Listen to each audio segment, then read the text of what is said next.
Welcome to the Real Estate Investing Podcast, where we help you unlock your potential freedom through land investing, real estate investing, and entrepreneurship.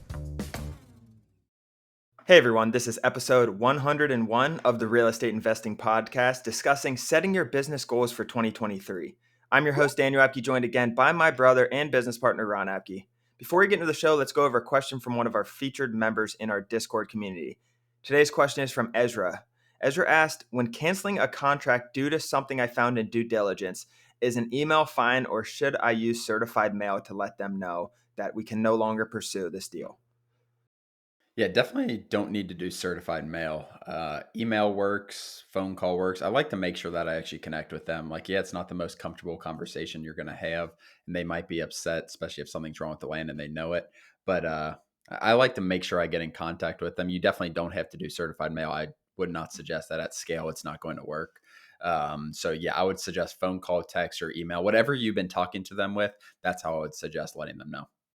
Yeah, it's like breaking up with someone. You want to probably do it on the phone if you can, but if you've been texting them this whole time or emailing them, that's completely fine too. It's kind of an ethical thing. I'm completely fine with us texting or emailing them if that's the method. If they only do phone calls, call them. If they can only talk on the phone, call them. So whatever works for them works for you.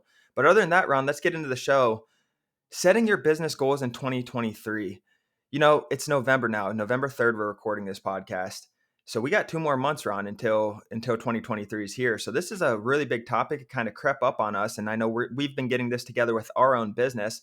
But let's kind of start with working backwards. Input drives output, Ron. Let's get into how to actually set your goals by working backwards. Yeah, I think so many people, Dan, and we talk about this quite a bit. So many people, when setting their goals, they worry about the output. How much money? How much money? When in reality, the money is driven by the input. So for us personally, like we know how much mail we need to send to make $1 million, which means we know how much mail to send to make $2 million. Obviously, there's scaling things with people and all of that in between. But our basic input for our business model is how much mail do we send essentially. Obviously, things have to be in place in terms of pricing correctly, all that stuff.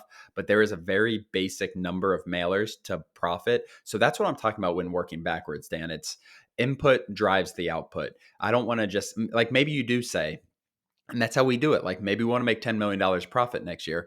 Okay. Well, how much mail does it take? How much mail do, or how much profit do we make per thousand mailers essentially? All right. Let's 10x this until we get to that $10 million, whatever that is, whether it's a million mailers or something like that. So that's the basis of it. So that's what I want you guys to do in all your business. And you can work backwards like this for any business. There is some kind of input. If you're a salesperson, you're trying to double your revenue next year, double your profit, whatever it is, and you work for a company, you need to make double the phone calls or have double the leads, whatever it is. There's some kind of input there that you need to double your revenue profit. Exactly. I really like this topic. I actually talked to someone the other day, Ron. Her goal was like making $526,000 or something very specific between her and her husband. It was a consultation call. And I was like, how'd you get that number? And there's a whole bunch of things that went into that, and the lifestyle that she wants to live and the freedom that she wants, Ron. But it got me thinking, like, come up with that number. What do you guys want from this business? Work backwards. And if you don't know exactly what your yield rate or how much mail is going to take, use other people. Start asking 10 people what's their average ratio of when they're getting a deal. 2,000, 2,500, 1,500, whatever it is. Take that, and then you have to send, oh, I need to send $50,000 this year to get to about $250,000 of profit or whatever that is. So you can use other people to kind of formulate, because I know there's so many new people in this business, Ron. So what do you do if you don't have that data to know we get a deal every 2,000 mailers? You got to use other people. And we personally get one about every 2,000 mailers historically. And we're going over these numbers right now. We have some really, really exciting data we're going to have for you guys just on yield rates. We're bringing a lot of good data to this. I'm excited for it, but work backwards, come up with that number of what you want to make and work backwards. It's actually really, really simple with a business like this because it is so directly correlated to the amount of mail you sent, Ron. Yep. I think most businesses, honestly, like, yeah, like it's very specific for this. Like, I think most business it is like if you have your systems in place, there's one or two or three inputs that drive your entire business. And that's what we're gonna get into next, Daniel, focusing on things that are working. But just really, really know your numbers. I don't think there's any purpose in just having an output goal. Like you need to have an output goal. Like if we're trying to make $1 million in Q1, whatever it is, we know how much mail we need to send. So really don't just have that output goal. It's great saying you want to make $1 million next year. All right, let's work backwards all the way to the beginning. What do you have to, how much mail do you have to send Q1? How much mail do you have to send in January? Whatever it is, there's something you need to do each month to build up to that output. Yeah, break them up into lead measures. So you want to make your main goal is making $1 million. Okay, how much mail do I need to send every single week or every other week? How much mail do I need to send every quarter? What do I need to do on the operation side? Find those key metrics that you guys are looking for in your business, mail being the number one that drives revenue, and work backwards from there and actually set those goals for so you can track them weekly, monthly, and then quarterly and then annually. So you know if you're on track or not on track and figure out how to get back on the track. But after that, Ron, if you guys are getting any value from this, our mission is to spread freedom. Keeping these ad free, Ron. We really that's our mission is to keep these ad free. So if you guys could please share this with a friend, family member, whoever you think could benefit from land investing and whoever wants more freedom in their life, we'd really, really appreciate it. We want to keep this free and as much value as possible. So that's what drives us forward. But Ron, let's get into focusing on the things that are working. So we talked about input and output a little bit. Let's talk about people might have different niches. People might have different things that are working for them. People might be doing tax liens. Like you don't want to completely switch up what's working. We know we always talk about trying new things, but we're not saying trying new things with 80% of your volume going out. We're saying trying new things with 10 to 20%. I know our business, Ron, we focus on very, very similar things over and over and over again because we know it works. Yeah, for sure. And like we've been testing out texting, we're not testing out texting and stopping our mail volume. Our mail volume is the same, maybe 90% of what it was. Maybe I've backed it off a teeny bit just to have some like that 10% of texting, getting leads like that. But it is something we're testing. And without there being, it's not something that's working currently because we're testing it. We're trying to figure it out. We're not getting deals like that currently. I know we're going to figure it out, but it would be crazy for me to say, let's send 20% of the mail and let's have 80% of our leads come from texting. Stick to the things that are working. If you're new, like yeah, just listening to other people, like those are the things that are working is what other people are saying. If you're experienced, have been doing this for 2 or 3 years, and let's say you're a skilled like subdivider, whatever it is, keep doing that. Don't get there's so many shiny things, Daniel, that people get attracted to in business, and like maybe I could do this, maybe I could put a mobile home on it. Yeah, maybe you could, but that's going to be a huge headache to subdivide and then put a mobile home on it. Stick to what is working and just increase the volume. That is how you grow, in my opinion, Daniel. You're very good at one thing. Grow the volume of that opposed to trying to reach for something else that's shiny. Exactly. And there are a lot of distractions with how to acquire properties. We were talking last night on our webinar, Ron, about wholesaling and building relationships with wholesalers to get that. And everyone kind of perked their ears and heard it and thought it was a great method and it can work. But that is a distraction from what we know actually works over and over and over again for all of our members and people in land investing, Ron. Yes, experiment with that 10 to 20%. Try to build some relationship with wholesalers. There's nothing wrong with that. But focusing on that, especially early on, these are such big distractions. You have to focus on what we know that works, or else these are just going to be distractions. You're never going to be laser focused, and your yield rate and acquisition rates ultimately going to struggle from that, I think, Ron. I think without a doubt, you got it spot on. I think it's going to like as you get like your profit. I think at the end of the day, and as you if you're doing a large percentage of your business with things that aren't currently making you money, naturally your profit's going to go down. You're going to stop focusing on things that matter. People are always interested and how to avoid sending a 60-cent mailer. But at the end of the day, it is the way that we see and the way that we've done over and over, and our students have done over and over to make the best profit in this business. So, I mean, I'm all for 10, 15, 20% doing a niche or something else, trying something else out. I think that's a way to grow. But at the same time, you cannot flip flop that to be 20/80. Exactly. And vice versa too. Like if you guys have a background, I had another consultation going back to that, Ron, where they do mobile homes in a metro area. they buying vacant mobile home lots, and they had a mobile home background. Now they're buying vacant mobile home lots with sewage, with septic on it and water already, or a well. And this is their niche. And she's like, we're making a ton of money off this. And she's like, what can I do from, I want to learn how to do this more and more. And I was like, that's great. I'd still focus on that if I were you. Like, that's your niche. You know it so well. Still focus on that. Use our methods to reach more people like that and acquire more and market, market better and use those things. But definitely focus on that. You're making $500,000 last year off of that. So I wouldn't go away from that at all. It's working really, really well. But that's more of a rare case, I think, Ron. But let's get into goals being unrealistic. Like, you have to be confident enough in this business and yourself to set something that kind of spooks you, something that kind of scares you to move you forward. Your goals should not be comfortable. You should look at them and sweat a little bit because you know the work that's going to be put in, or they're nervous because you don't think you can hit them. Whatever that is, they should be uncomfortable. Yeah, you shouldn't be celebrating hitting your goals in March or April or something like that. And if you set like a year is a long, long time. And if you set like really quote unquote realistic goals, um, then like you can hit that goal really early, and then you look at that as a win. When realistically, let's say for example you set a $500,000 goal, um, and you hit that in April, and then you kind of coast or something like that, you end up at 750 or something like that. Opposed to setting a $2 million goal, maybe you don't hit it at all, but you end up doing 1.5, 1.6. You don't hit it, you get to 80%, but it's a lot better than that 1.6, a lot better than that 750 when you set a quote unquote just an easy goal. Essentially, I don't want to say realistic or whatever it is, but again, you need that all has to work back to our inputs, Daniel. Like all of those goals have to work back to our inputs. um, you don't want to set an unrealistic goal based on your inputs. Like if you only want to make 20 sales calls a day in whatever business you're in, and 20 sales calls yields whatever $500,000 a year, you don't want to set a goal of $2 million unless you're going to make those 80 phone calls a day. um, so make it realistic based on the inputs you're willing to put in and the inputs you're going to put in.